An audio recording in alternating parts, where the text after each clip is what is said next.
सुप्रभात प्यारे विद्यार्थियों, कैसे हो सभी। आशा करती हूँ कि सभी अपने घर पर अच्छे होंगे। तो आज हम अपने हिंदी लिटरेचर का पाठ तीसरा करने वाले हैं। पाठ तीसरा। तो चलिए मैं आपको एक चित्र दिखाना चाहती हूँ। चित्र आपको दिखाई दे रहा है, किस चीज़ का है? अगर मैं इसको ऐसे कर तो देखिए, कुछ आपको पहाड़ दिखाई दे रहे हैं। पहाड़ के बीच में से ये रास्ता है, क्या है, क्या हो सकता है? सोचिए। रास्ता भी हो सकता है, नदी भी हो सकता है। तो मैं आपको बताना चाहती हूँ, ये है पानी की बहती हुई नदी, जो कि पहाड़ों के बीच में से होती जा रही है। जो हमारे इस कहानी के लेखक हैं, उन्होंने इस नदी को इन पहाड़ों की बेटियां बताते हुए इस चैप्टर का नाम रखा है चैप्टर नंबर 3, हिमालय की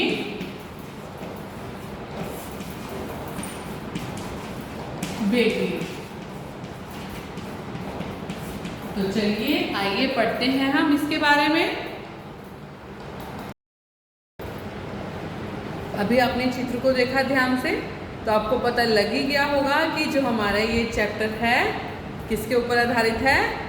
हिमालय की वादियों के ऊपर, यानी कि हिमालय की चोटी के ऊपर। सबसे पहले मैं आपको एक गतिविधि कार्य भी देना चाहती हूँ चैप्टर के नेम के साथ में। अगर आपने अपने परिवार के साथ कोई भी कहीं भी हिमालय की सैर की है, पहाड़ों की सैर की है, उसके ऊपर आपने निबंध लिखना है। ठीक है, तो आपका ये निबंध आपने जरूर लिखना है। कौन सा? हिमालय की सैर। चलो आप पढ़ते हैं हम। इस पाठ में हिमालय से निकलने वाली नदियों के बारे में बताया गया है। हिमालय की शिराओं से निकलती हुई वे कैसे अपना रूप परिवर्तन करती है, यही लेखक ने दर्शाया है। लेखक जब दूर से हिमालय की गोदी से निकलती है नदियों को देखता था तो वह उसे बहुत सुंदर प्रतीत होती थी। यानी कि हिमाचल के हिमालय के बीच से जो पहाड़ को चीरते हुए नदियाँ निकलती हैं, वो इतनी सुंदर लगती है। वो हमें पता ही नहीं कि हम यही सोचते रहते हैं कि उन्होंने कैसे रास्ता बनाया होगा, कैसे रास्ता बनाया होगा। पर ये तो उनका अपना बहाव है जो पहले से ही चलता आ रहा है, और रास्ते हैं इनके जो कि पहाड़ों के बीच से निकलते हुए आ रहे हैं। उनका स्वरूप एकदम गंभीर, शांत और अपने आप में मस्त दिखाई देता है।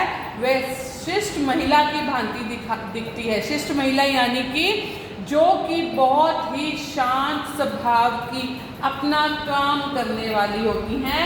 लेखक के मन में उनके प्रति बहुत आदर और श्रद्धा का भाव था।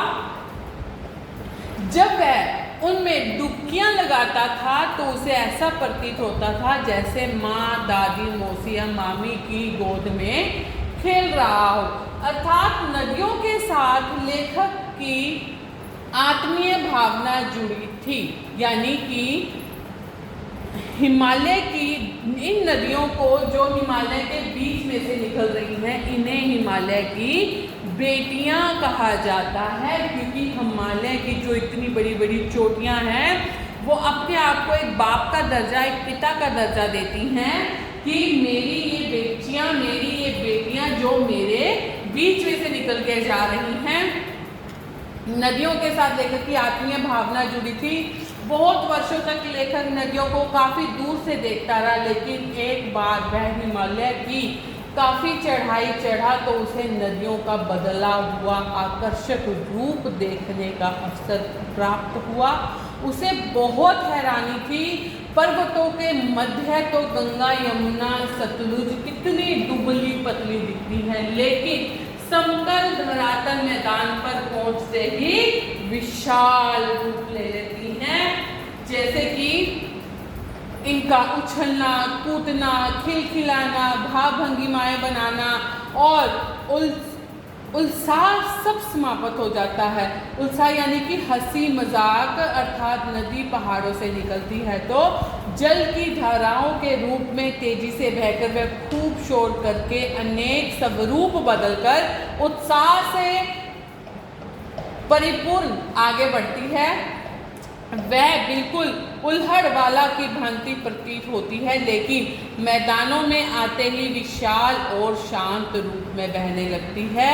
लेखक को लगता है कि सुंदर कन्या या कली भी इतना आकर्षित नहीं करती जितना ये हिमालय की बेटियां करती हैं। यानी कि इसमें बता रहे हैं जो हिमालय के बीच में से नदियां निकल रही हैं, लेखक ने उसे हिमालय की बेटियों के नाम से सराहा है। उसे नदियों से बहुत प्यार है, नदियों के शांत स्वभाव से बहुत प्यार है, परंतु जब उन्होंने उस नदियों को समतल मैदान पे आते हुए देखा तो उनका असली रूप पता चला कि ये किस तरह का विभिन्न विभिन्न प्रकार के रूप बदल लेती हैं।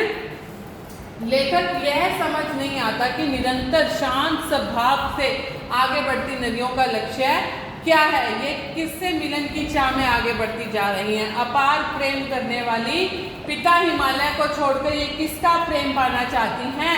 जिस प्रकार बेटियां ससुराल जाने के समय मायके की हर चीज जिसे वह प्रेम करती हैं खुशी खुशी छोड़ जाती हैं, उसी प्रकार ये हिमालय की बेटियां भी बर्फ से ढकी हुई पहाड़ियां, पौधों से भरपूर घाटियां, गहरी गुफाएं, हरी भरी घाटियां सब कुछ छोड़कर समुद्र की ओर बढ़ जाती है। कुछ आगे बढ़कर देवदार, चीड़, सरोज, चिनार, सफेदा कैल के जंगलों में जाकर उन्हें अवश्य अपने बचपन की याद आती होगी। जैसे घर का बड़ा बूढ़ा अपनी संतान की फिक्र करता है, उसी तरह हिमालय भी अपनी बेटियों के लिए चिंतित होता है। नदियों के चले जाने के बाद पूरे उत्तर में निस्तंभता छा जाती है, यानी कि शांति छा जाती है। सिंधु और ब्रह्मपुत्र दो ऐसी नदियां हैं जो हिमालय के हृदय की बर्फ की पिघलती बूंदों से अपना अस्तित्व पाती हैं और निरंतर समुद्र की ओर प्रभावित होती हैं। इन्हें महानद भी कहा जाता है। ये क्वेश्चन भी बन सकता है, महानद किसे कहते हैं, कि कौन कौन सी नदी महानद है और कौन कौन सी नदी हिमालय की पिघलती हुई बर्फों को अपना रूप बना लेती है। लेकिन इनको देखकर लेखक की आंखों के सामने हिमालय को अन्य पुत्रियां अर्थात छोटी बड़ी सभी नदियां रावी, सतलुज, ब्यास, चनाब, झेलम, काबुल, कपीशा, गंगा, यमुना, सरयू, गंडक, कोसी आदि का सुंदर स्वरूप भी लेखक के सामने छाने लगता है। लेखक को बूढ़ा हिमालय इन नदियों का पिता मालूम होता है। जिस प्रकार छोटे बच्चे माता पिता से कोई शर्म नहीं करते, उसे लगता है वैसे ही इन नदियों भी अपना नंग धड़ंग बचपन हिमालय रूपी माता पिता की गोद में बिताया और फिर बड़ा स्वरूप पाते पाते ये चल पड़ती हैं सागर के पास। और ऐसा सोचते ही लेखक को सागर दामाद और हिमालय ससुर लगता है, यानी हिमालय से अपनी बेटियां सागर के हाथों में सौंपी हो।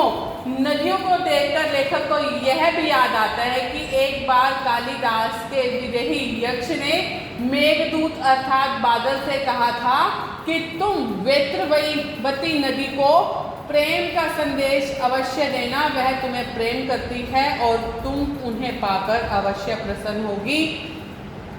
लेखक को लगता है कि महाकवियों को भी नदियों का जीवंत और सजीव रूप पसंद था। वास्तव में पहाड़ों से निकलती नदियां व समतल धरातल पर बहती नदियों को जो भी देखेगा वह दोनों में अत्यधिक अंतर पाएगा, क्योंकि पहाड़ों से आते हुए समतल मैदान तक नदियों का स्वरूप बदल जाता है। क्योंकि पहाड़ों पर बहने वाली नदियां तो अल्हड़ बच्चियों के रूप में दिखाई देती हैं, वे नदियां अपने आप में मस्त नव यौवन के रूप मैदानों में बहती में सभी को आकर्षित करती हैं। काका कालेकर ने नदियों को लोक माता का रूप दिया है, क्योंकि ये सब कल्याण करती हैं, पूरे संसार का कल्याण करती हैं। कवियों ने इन्हें प्रेयसी अर्थात प्रेमिका माना है और कितने ही कवियों ने इन्हें बहन का स्थान भी दिया है। एक बार लेखक स्वयं मन से बहुत उच्चाट था तो तिब्बत में सतलुज के किनारे जाकर बैठा, पांव पानी में लटका दिए तो थोड़ी देर में तन और मन दोनों ताजा सा प्रतीत हो गया। आप यहाँ पे भी देख सकते हो, हमारे आसपास गंगा नदी बहती है। अगर कभी भी आपका मन शांत ना हो रहा हो, आप वहाँ भी जाकर बैठोगे अपने पैर यमुना जी में डालकर, तो बहुत शांति मिलती है। पर अभी ये काम नहीं करना, क्योंकि बहुत ही भयानक जो स्थिति इस समय चल रही है कोरोना की वजह से, जिस वजह से हम भी मिल नहीं पा रहे हैं। तो ऐसी गलती ना करते हुए इसको घर में ही बैठकर समझना क्या वो अपनी इच्छा प्रकट कर रहा है, वो लेखक आपको क्या कहना चाह रहा है कि नदियाँ हमारे लिए क्या है। तुम सतलुज लिखता कर देर से तन और मन ताजा प्रतीत होने लगे और लेखक कह उठा कि सतलुज बहन तुम्हारी जय हो, तुम्हारा स्वरूप बहुत प्रिय है, तुमसे तो हृदय प्रसन्न हो, सारी कुमारी अर्थात आलस्य दूर हो गया। मैं तुम पर बलिहारी जाता हूँ, तुम पुत्री हो और यह हिमालय तुम्हारा पिता। पिता हिमालय चुपचाप रहकर भी तुम्हारे लिए चिंतित है, प्रकृति की नर्तकी के समान है। इसकी प्रकृति के प्रांगण में हिमालय अपनी अद्भुत और अनुपम छटा बिखेर रहा है। हे सतलुज बहन तुम्हारी जय हो। यानी कि वो कहता है कि मैं सभी नदियों को नमस्कार करता हुआ, सभी जो ये नदियां हैं मेरी माँ बहन मौसी चाची के समान हैं, मैं सबको नमस्कार करता हूँ। मैं और इन्हें एक औरत का दर्जा देता हूँ जो कि हमेशा शांत स्वभाव की रहती हैं, पर इनके जो बदलते हुए स्वरूप हैं वो भी हमें दिखाई देते हैं। तो हिमालय की जो बेटियों का नाम लेखक ने दिया इस चैप्टर को, वो बिल्कुल उसने सही सराहा है।